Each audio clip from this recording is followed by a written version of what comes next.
Bonjour les amis, alors me revoilà encore avec vous dans la deuxième partie du texte argumentatif. Comme je vous ai promis, nous allons voir le développement et pour adopter un développement, ou bien pour rédiger un développement, il y a énormément de plans qu'on peut utiliser.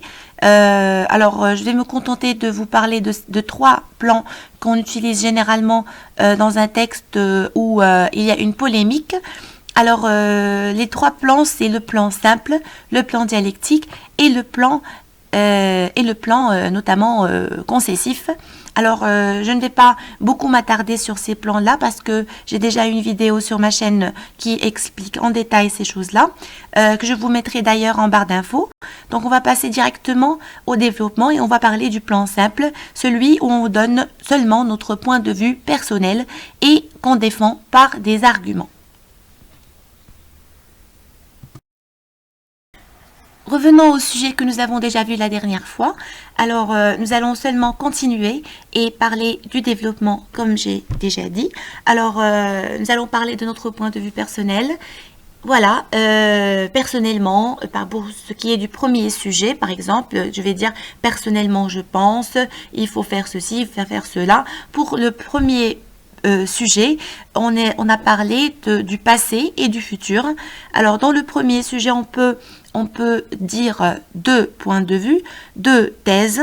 Personnellement, je pense qu'il faut se concentrer sur la vie antérieure ou, à mon avis, il faut penser à l'avenir pour maintes raisons. Alors, cette expression pour maintes raisons, on l'utilise généralement pour introduire nos arguments de manière pratique et ça nous permet d'être beaucoup plus libre dans la rédaction des arguments et des connecteurs qu'on pourrait utiliser comme d'abord, ensuite, d'une part, d'autre part, premièrement, deuxièmement, etc. Alors, voyez... Alors, le premier problème qui nous rencontre quand nous sommes en train de rédiger une production écrite, bien sûr, c'est les idées. Parfois, on bloque, on ne sait pas de quoi on va parler exactement. Alors, comment peut-on faire cela ? On fait on fait dans notre brouillon ce qu'on appelle un remue-ménage ou en anglais un brainstorming. On essaye de faire jaillir un peu les idées.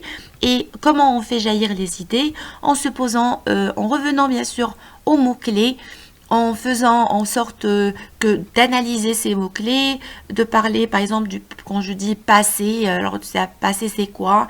Le passé c'est les événements heureux, c'est des événements malheureux, c'est les gens que nous avons connus, c'est beaucoup de choses que nous avons dans le passé.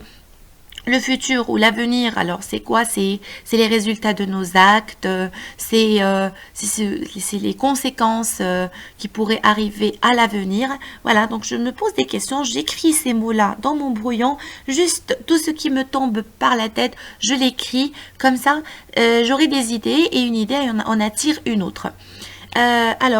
Aussi, un autre moyen pour faire jaillir les idées, c'est bien sûr se poser des questions. Alors là, personnellement, j'ai choisi le point de vue, la deuxième thèse. Il faut penser à l'avenir. Alors là, on se pose la question, pourquoi il faut penser à l'avenir? Ou bien, qu'est-ce qu'il y a dans l'avenir? Pourquoi il faut se concentrer à l'avenir? Et pourquoi il ne faut pas se concentrer sur la vie passée? Voilà. Alors, pourquoi il ne faut pas se concentrer sur la vie passée? Voilà, donc j'ai commencé par cet argument-là. D'une part, il ne sert à rien de penser au passé. On ne peut pas y revenir pour le changer. Par contre, on est capable de changer notre avenir. Et il faut se concentrer sur cet avenir en travaillant et en faisant plus d'efforts pour réussir là où on a échoué par le passé. Donc là, je me suis dit... que le passé ne sert à rien et que est-ce qu'on peut gagner quelque chose si on pense au passé? En fait, si on y réfléchit bien, on ne gagne pas beaucoup de choses. Est-ce qu'on peut revenir dans le passé? Non. Est-ce qu'on peut changer quelque chose qui est déjà arrivé? Non, on ne peut pas. Donc, je peux dire ça dans mon argumentation, il n'y a pas de mal. Voilà. Et en fait, à la place, qu'est-ce qu'il faut faire? Il faudrait plutôt penser au futur. Et l'exemple qui cristallise, alors on va essayer de donner des exemples à partir à partir des œuvres que nous avons étudiées. Alors bien sûr, comme en première année bac au Maroc, je ne sais pas pour les autres pays, mais au Maroc, on est en train d'étudier trois œuvres. Alors, le dernier jour d'un condamné, la boîte à merveilles, Antigone, puisque nous avons travaillé ces œuvres-là, donc je vais essayer de voir s'il n'y a pas une situation qui montre un peu les arguments, qui décrit l'argument que je suis en train de défendre. Voilà, donc l'exemple qui cristallise cette idée est celui du père de Sidi Mohamed, Ma'alem Abdeslam, qui, au lieu de se lamenter sur son sort comme sa femme Lala Zubida, a pris la décision d'aller travailler aux environs de Fès pour changer sa situation et finalement, il a pu améliorer sa condition et récupérer l'argent qu'il a perdu au souk. Donc là, je donne un exemple d'une personne qui s'est concentrée plus sur son futur et qui n'a pas qui ne s'est pas concentré sur le problème qu'il a eu au passé. Au contraire, il a essayé de l'utiliser, de chercher une solution. Voilà, donc ça sert à rien de revenir vers le passé. Deuxième argument que j'ai choisi pour vous. Alors, j'ai répondu à la question, j'ai répondu toujours à la question pourquoi il ne faut pas penser au passé. Alors, les conséquences négatives de la réflexion au passé. Est-ce qu'on gagne quelque chose? Non. Au contraire, en fait, on est en train de perdre des choses. On perd notre temps et on perd aussi notre état psychique. Alors, d'une part, penser au passé, qu'il soit triste ou heureux, non seulement nous fait perdre du temps, mais peut aussi avoir un effet néfaste sur notre état moral. En effet, se lamenter, alors là, en effet, c'est pour assurer ce que nous avons dit auparavant. Vous avez des expressions comme non seulement, mais aussi. Alors, ce sont des connecteurs logiques qui permettent d'additionner une nouvelle idée. Donc, ce n'est pas seulement ça, mais c'est aussi ça. Voilà, en effet, se lamenter, c'est-à-dire c'est quoi se lamenter? C'est-à-dire, c'est un peu comme pleurer sur son passé ou se lamenter sur notre passé nous met dans un état de chagrin. Un chagrin, c'est-à-dire la tristesse, qui ne nous donne que de l'énergie négative. Alors ça, c'est un ne que de l'exception qui ne nous donne que de l'énergie négative. Ça veut dire il ne donne rien à part l'énergie négative qui nous empêche de nous améliorer et qui peut parfois mener, c'est-à-dire conduire ou avoir une conséquence jusqu'à la dépression. Et les psychologues qui reçoivent tous les jours des gens dépressifs pourront le confirmer. Donc là, j'ai parlé de la conséquence négative de se concentrer sur le passé et bien sûr, j'ai appuyé mon argument par l'avis des psychologues. Les psychologues qui reçoivent tous les jours des gens dépressifs pourront le confirmer. Passons maintenant à la conclusion. Alors, dans la conclusion, qu'est-ce que je fais? J'essaie de résumer ou de donner une réflexion qui récapitule un peu ce que j'ai dit, comme un résultat, une déduction, ou encore je donne un comportement exemplaire qu'on peut utiliser. Quel est mon conseil? Qu'est-ce qu'il faudrait faire? Finalement, je pourrais arguer et dire, vous pouvez retenir cette expression que vous pouvez utiliser dans vos productions des conclusions, que la vie est courte et qu'on ne doit pas passer notre temps à penser à un passé révolu. Un passé révolu, c'est-à-dire qui est terminé. Il faut plutôt vivre sa vie présente et rêver d'un avenir meilleur et travailler à réaliser ce rêve. Voilà, qu'est-ce qu'il faut faire à la place? Au lieu de se concentrer sur son passé, il faudrait plutôt se concentrer sur l'avenir et chercher à réaliser ses rêves. Bien sûr, ce ne sont pas tous les arguments qu'on peut utiliser, il en existe plusieurs. Alors, je peux aussi me concentrer sur les manières de comment on peut se concentrer sur l'avenir et qu'est-ce qu'on peut gagner à se concentrer à l'avenir. Donc, parmi les arguments, c'est réaliser les rêves, se concentrer sur l'avenir, c'est se fixer des objectifs, c'est c'est travailler pour atteindre ses objectifs, c'est essayer de voir les résultats négatifs ou positifs, de prévoir, c'est-à-dire de prévoir les résultats, anticiper le résultat avant même qu'il n'arrive, et cela nous permet de réussir. Et toutes ces choses-là sont faites bien sûr par toutes les personnes qui ont réussi, se sont tous fixés des objectifs et ils ont tous été persévérants jusqu'à ce qu'ils atteignent leurs objectifs. Personne d'entre eux n'a pensé ou ne s'est concentré sur le passé. Passons maintenant à la deuxième rédaction, au deuxième sujet qui parle de l'école et de la prison et du rôle de l'éducation ou du système éducatif dans l'arrêt de la criminalité, dans la limite de la criminalité. Encore une fois, je vais donner mon point de vue personnel. Personnellement, j'estime que, je pense que, je juge que, je vois que cette réflexion est tout à fait juste. C'est-à-dire, la réflexion qui dit ouvrir une école, c'est fermer une prison, c'est tout à fait juste. En effet, l'éducation joue un rôle très important dans la réduction de la criminalité, et ce pour plusieurs raisons. Vous voyez que ça, c'est ce pour plusieurs raisons, ça revient souvent dans la rédaction, dans ma rédaction personnelle. Ce n'est pas la seule façon d'introduire les arguments, mais entre autres, c'est une façon efficace qui permet d'introduire les arguments. Alors là encore, je me pose des questions, toujours te poser des questions. Comment l'école pourrait fermer une prison? Comment ça permettrait de réduire la criminalité? Si je n'arrive pas à trouver des idées directement, surtout quand on parle du rôle de quelque chose, essayons tout simplement de supprimer cette chose. Parce qu'on apprend les éléments que nous avons dans notre vie, on apprend leurs valeurs quand on les perd. Alors, on va supprimer l'école et imaginez un enfant qui ne va pas à l'école. Qu'est-ce qu'il va faire de sa journée? Comment va-t-il vivre? Est-ce que sa vie sans école, sans éducation, sans instruction peut éventuellement le mener à la criminalité?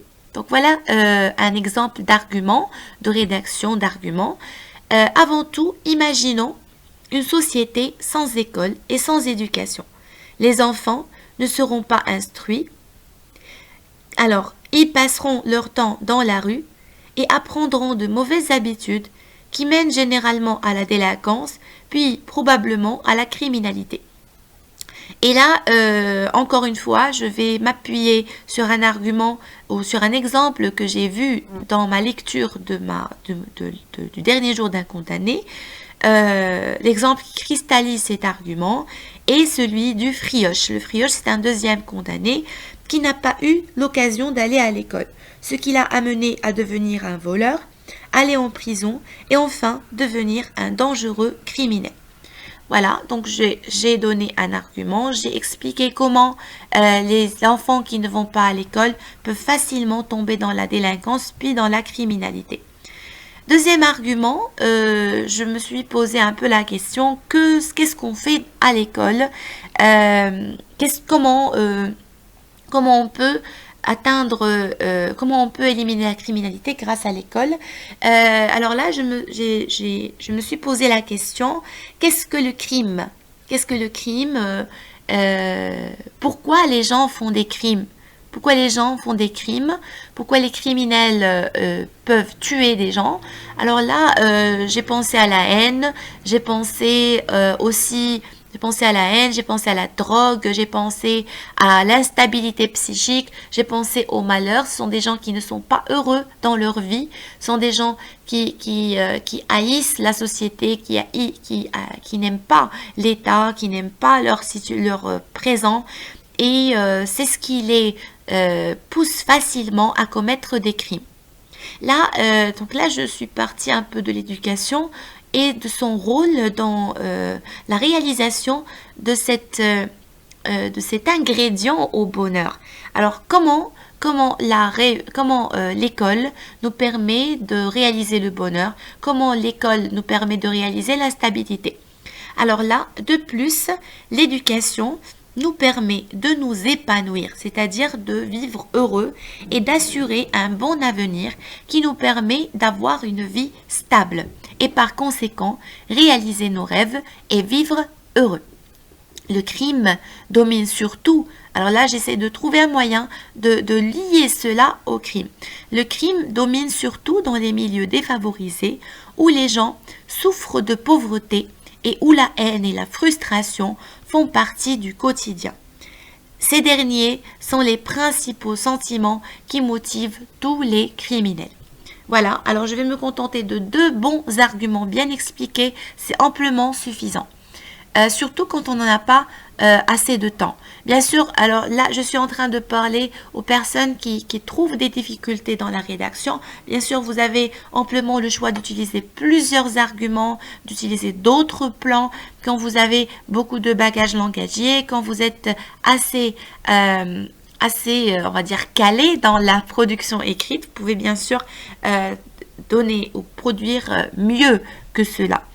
Allons à la conclusion. Enfin, on peut conclure de ce qui précède que le crime ne cessera jamais tant que l'ignorance est encore présente, puisque l'ignorance est la mère de tous les maux. Les maux, c'est-à-dire le pluriel de mal. Il faut donc penser à instruire le monde entier et travailler à y améliorer la qualité de l'enseignement. Donc voilà, j'ai ajouté une petite déduction, petite conclusion qui résume tout ce que j'ai dit auparavant.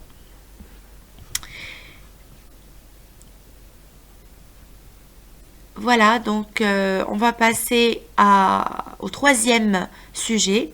Le 3e sujet, on était en train de parler de la mode, de la simplicité ou encore de la tradition.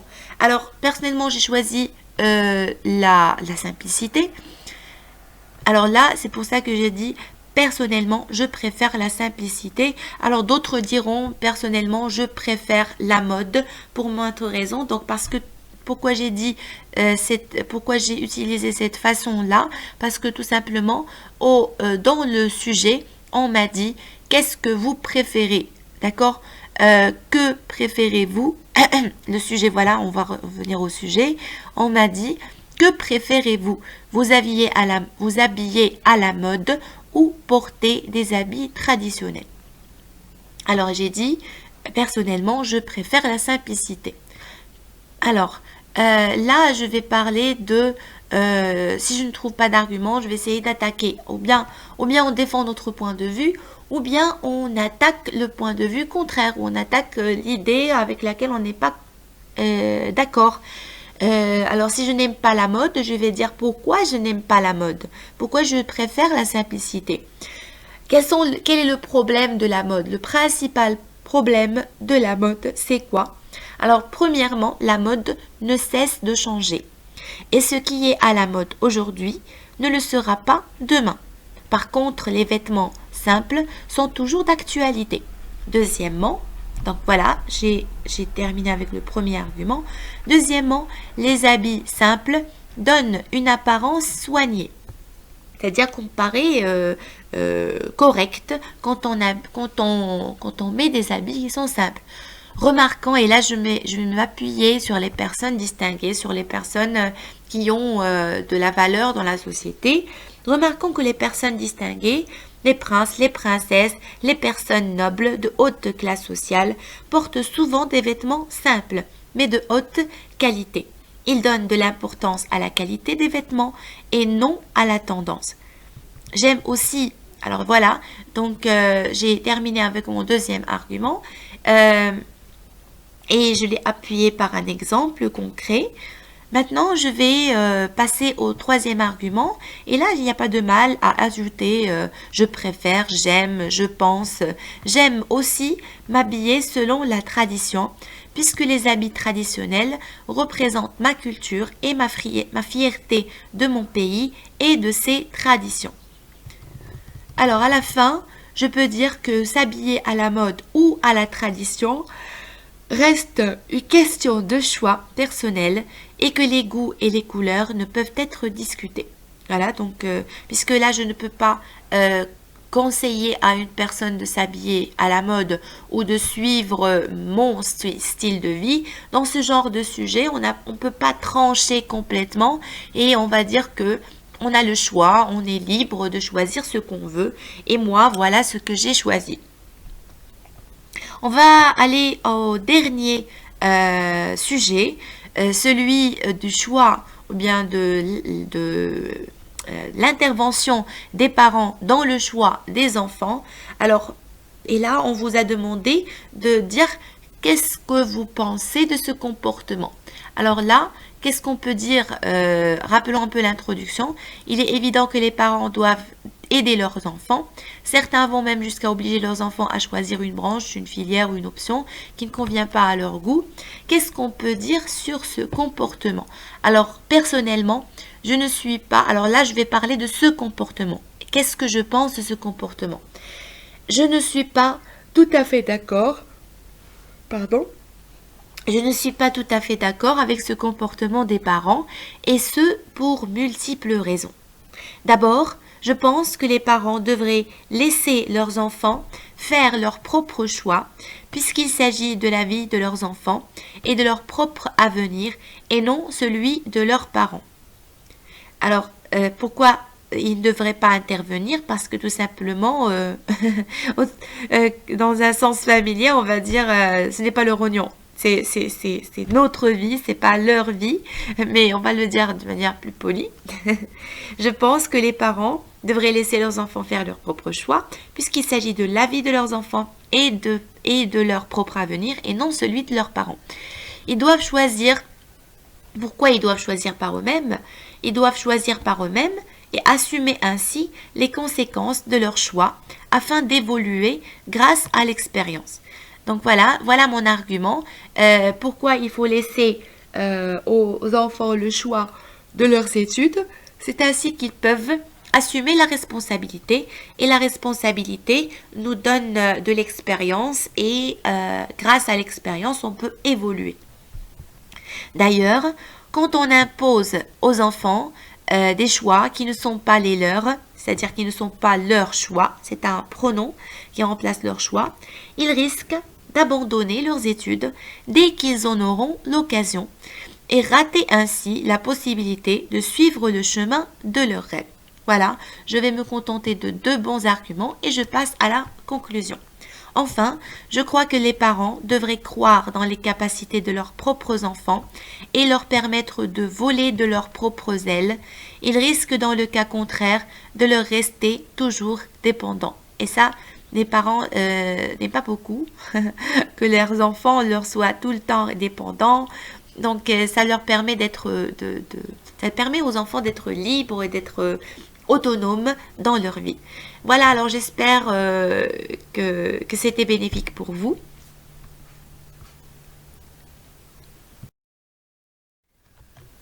J'arrive à la fin de la vidéo, j'espère qu'elle vous a plu et que vous avez appris quelque chose sur le développement du texte argumentatif. J'espère vous revoir très très bientôt et je voudrais vous souhaiter un très très bon courage, mes très chers amis, dans les examens. Voilà, donc bye bye.